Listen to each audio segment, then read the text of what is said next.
Good morning everyone, Carrie Bramley, physio and Pilates instructor here. So I'm just going to hop on here to show you a little stretch for the shoulder, and it's a great way to prevent a frozen shoulder. So if you have got a sort of a stiff shoulder and you want to stop it getting really stiff, start this, okay? If you have got quite a stiff shoulder, well, you definitely need to start this. And if you're really stiff, well, then try it, okay? But I have also done, under the Gold Core, a whole series for shoulders and necks, okay? This is just to address a muscle called Subscapularis that is one of our rotator cuff muscles, and it's got quite a big attachment onto the front of the shoulder, and it does get quite stiff, and it prevents you doing this movement here. Okay, so I will just show you what it looks like. Right, my trusty Travail book. So this is the front of the body here. This is the collarbone up here, and the shoulder blade is obviously at the back, and that's the arm bone. So the subscapularis, forms a muscle inside that whole inside surface of the shoulder blade, and then comes to quite a big attachment on the front of our arm. All right, and the neck, the muscles that supply it are from the neck. So, shoulder and neck is very closely related with everything we do. Okay, but so subscapularis, as I say, is part of the rotator cuff muscles, and what it does, it turns your shoulder in, with another muscle called latissimus dorsi to come behind your back like this. And so, it can get injured if you fall on an outstretched arm, if you do too much of one thing. There are lots of reasons anyway, but you can remodel it, okay? If it's not a complete tear, because it quite often is not a complete tear because it's a very big attachment. And quite often you have, just tears within it somewhere.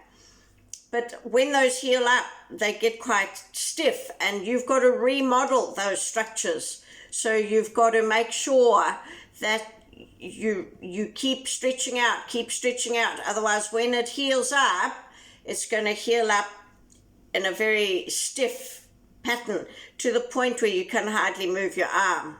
Okay, so that's obviously not a good situation to be in, and it takes a long time to reverse that. So it's better to be quick with dealing with these things. Okay, so this is just to help some of you. Sorry, it's freezing this morning, so I just had to put a jersey on. So we are going to use a broomstick. And the basic movement, if you can lift the arm up, but it feels a bit stiff at the top here, then you can do this in sitting or standing. I'm just going to show it in kneeling, but the principle is exactly the same. You use a broomstick just so that you use your good arm to keep this arm honest, but you're coming up like that, and then you want to come down like that. So initially to the top of your head, and then gradually, you want to be able to bring it behind your head to here. Okay, so can you see I'm keeping that chin tucked in? Okay, so that is a brilliant way of keeping your subscapularis stretched out. Okay, and external rotation of the shoulder, because it does this, so we need to stretch it out the other way. Right, so if you can't lift your arms like this, then just go from here like that. Okay, doesn't matter. The key thing is to get that action there. Okay, right.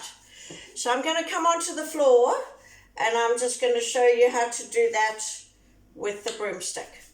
Okay?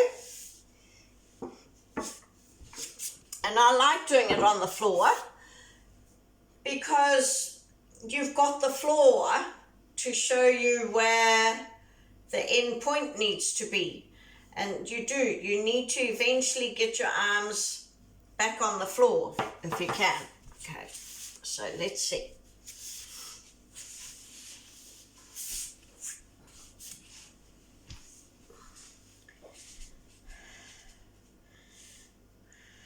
Breathe out to push up. Breathe in. Breathe out to lower back. You've got to pull your tummy in so that you don't arch your back.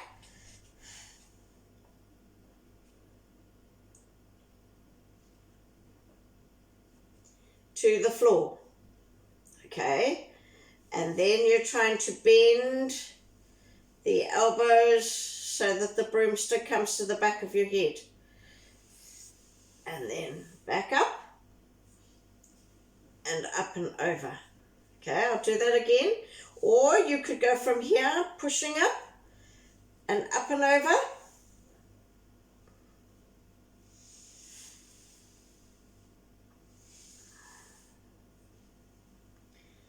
Okay, I'll do that again.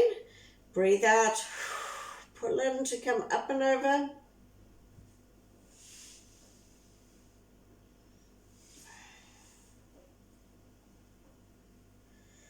Okay, so I'll just come side on so that you can see. I don't want you to arch your back, you see, so you're going to push up or come up like that. Breathe out, pull in, and when you come up and over, you keep that neutral spine. So say you come to here to start with. Well, that's fine. I don't want you to arch your back to get that arm to the floor. Right, because then you're just getting the wrong movement pattern and you'll hurt your back. So we're coming up and over, and you just come to where you can. Breathe in, breathe out to come back. Okay. And it might be that, you know, this arm goes further. Well, just go to where this one can go at this stage, and then gradually over time you can come up and then start bending in, and then gradually straight down, bend, back up and over. Okay, and then the idea is, of course, that you can eventually do that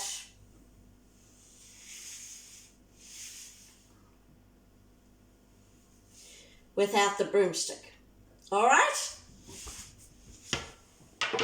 Okay. So that's just what we call modified backwards arms.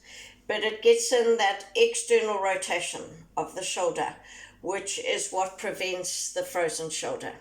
Okay. So let me know how that goes. Yeah, I love to hear from you all. Thank you so much. That's why I've kept doing these. Keep you all going. And, you know, just feedback, comment. Awesome. Have a wonderful day, everyone. And remember, these are free. Okay, at this stage, they're free. So you can share them. I'd love you to share them. I'd love you to subscribe to all the videos. Makes it easier. And have a look at all the videos, you know, just use these to help yourself.